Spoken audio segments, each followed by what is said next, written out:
Mes chers compatriotes, à peine la plus grave crise économique et financière depuis la Deuxième Guerre mondiale semble-t-elle s'estomper, à peine l'Europe a-t-elle dominé la crise de l'euro que de l'autre côté de la Méditerranée se produit un immense bouleversement. Certains peuples arabes prennent leur destin en main, renversant des régimes qui, après avoir été au temps de la décolonisation les instruments de leur émancipation, avaient fini par devenir ceux de leur servitude.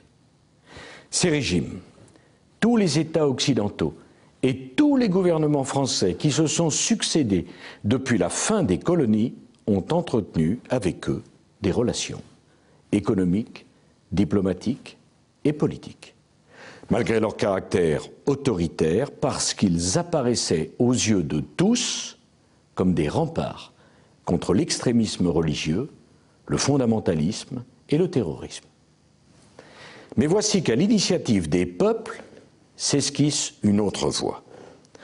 En opposant la démocratie et la liberté à toutes les formes de dictature, ces révolutions arabes ouvrent une ère nouvelle dans nos relations avec ces pays dont nous sommes si proches par l'histoire et par la géographie.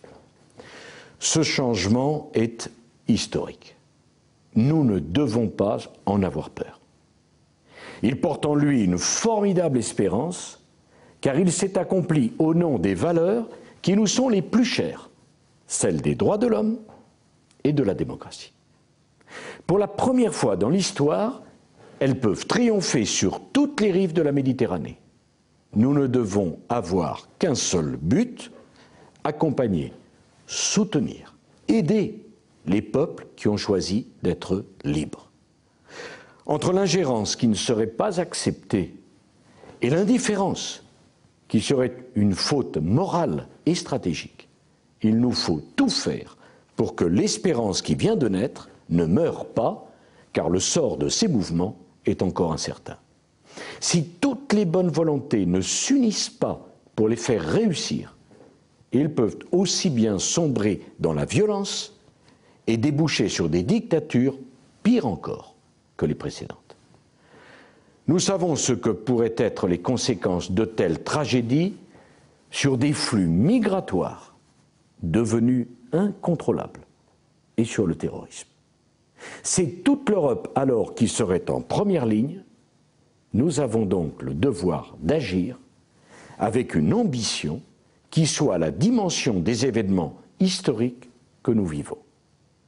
C'est pourquoi la France a demandé que le Conseil européen se réunisse pour que l'Europe adopte une stratégie commune face à la crise libyenne dont les conséquences pourraient être très lourdes pour la stabilité de toute la région. De même, l'Europe doit se doter sans tarder de nouveaux outils pour promouvoir l'éducation et la formation de la jeunesse de ces pays du sud de la Méditerranée. Imaginez une politique économique et commerciale pour favoriser la croissance de ces jeunes démocraties qui veulent naître.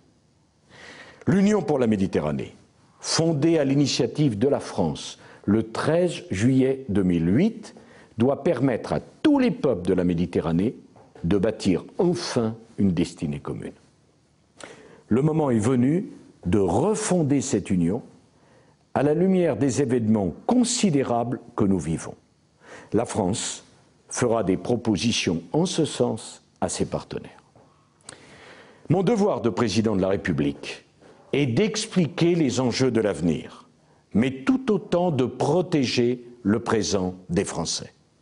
C'est pourquoi, avec le Premier ministre François Fillon, nous avons décidé de réorganiser les ministères qui concernent notre diplomatie et notre sécurité.